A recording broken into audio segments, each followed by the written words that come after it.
Hey hello my YT family, welcome back to another blog. So আজকে try করব একটা নতুন লুক ক্রিয়েট করার।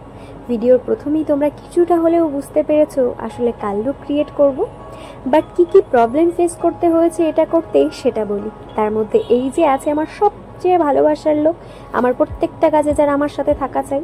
তো চলো প্রথম থেকেই শুরু করা যাক। এমনিতেই সকালে উঠতে একটু দেরি হয়ে গেছিলো, তার মস্ত বড় কারণ হলো ইনি। আসলে কাল রাতে লিওর অনেক শরীর খারাপ করে, তাই বারবার উঠতে হয়েছিল। সেই মতো সকালে তাড়াতাড়ি ঘুমও ভাঙেনি। এরপর তো আমার মেকআপ ব্যাগটাকে দেখে আমার আত্মারাম একেবারে খাঁচাচাড়া হয়ে যায়। এটা ইঁদুরে কেটে দিয়েছে। আর আমি ভয়ে ভয়ে ব্যাগটাকে খুলছিলাম, কি ব্যাগের ভেতরের কি অবস্থা কিছুই বুঝতে পারছি না। তারপর সব জিনিস চেক করে দেখলাম, সৌভাগ্যবশত ইঁদুর বাবাজি ব্যাগের ভেতরের জিনিসের কোনো ক্ষতি করেনি।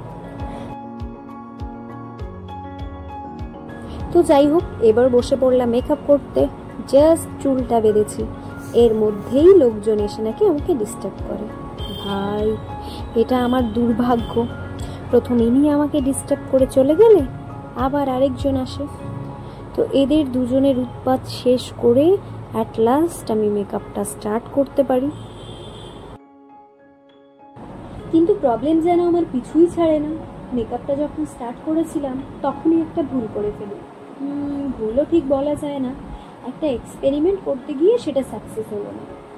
আসলে ব্যাপারটা হলো, ফেসের ডার্ক স্পট কভারের জন্য যে কনসিলারটা আমি ইউজ করেছিলাম, প্রবলেমটা সেটাতেই ছিল। ওটা ছিল ক্রাইলনের একটা কনসিলার প্যালেট, যেটা কিনেছিলাম নিউ মার্কেটের হক মার্কেট থেকে। যে দোকান থেকে কিনেছি এর আগেও ওখান থেকে আমি অনেক জিনিসপত্র নিয়েছি, তাই একটা ভরসা তো ছিলই। যেটা আমি নিয়েছিলাম ওটা সুপ্রার বড় প্যালেটটা ছিল, দাম আই থিঙ্ক ওই 3000-এর কাছাকাছি ছিল। প্যালেটটা আনার বেশ কিছুদিন পরই আমি ওটা ইউজ করি, ততদিনে বিলটা আমি হারিয়েও ফেলেছি, তাই ওটা নিয়ে আর দোকানে যেতে পারিনি। ওটার প্রবলেমটা হলো, বেস বসানোর কিছুক্ষণ পর থেকেই মেকআপটা ব্রেক করতে শুরু করে।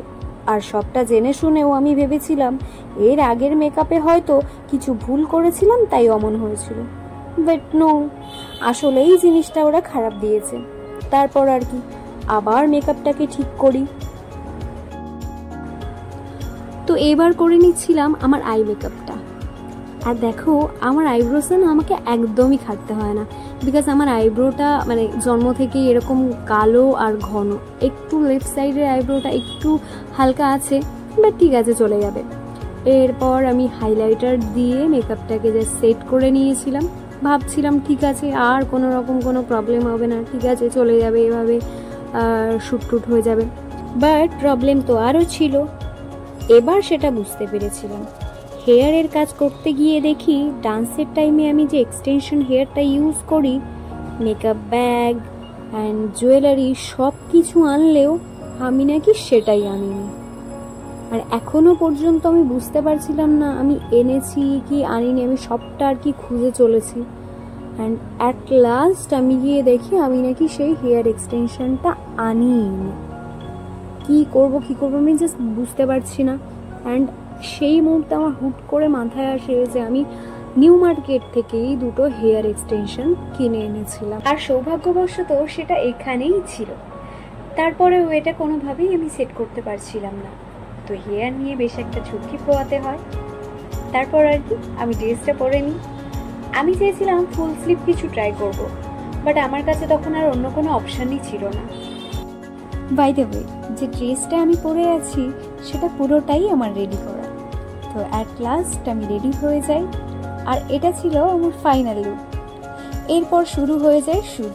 কিন্তু সত্যি বলতে জায়গাটা এতটাই ছোট হয়ে যায় যে যেমন চেয়েছিলাম তেমন শ্যুটটা হয়নি।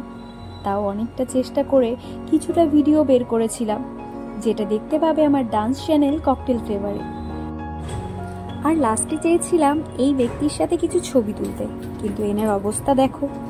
তো যাই হোক, ব্লগটা কেমন লাগলো জানিও। দেখা হচ্ছে নেক্সট ব্লগে। এখনকার মতো টাটা।